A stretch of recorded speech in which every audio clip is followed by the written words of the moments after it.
होली शमशान में खेले, पहिला होली शमशान में खेले। भूता बैठल के गजब टोली, शिवा खेले ले होली जटा खोली, शिवा खेले ले होली जटा खोली, शिवा खेले ले होली जटा खोली। दूसरा होली अयोध्या में खेले, दूसरा होली अयोध्या में खेले।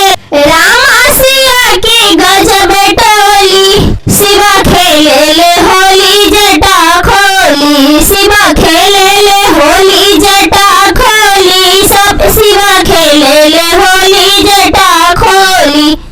तीसरा होली वृंदावन में खेले, तीसरा होली वृंदावन में खेले। राधा कन्हैया की गजब टोली, शिवा खेले ले होली जटा खोली, शिवा खेले ले होली जटा खोली, शिवा खेले ले होली जटा खोली।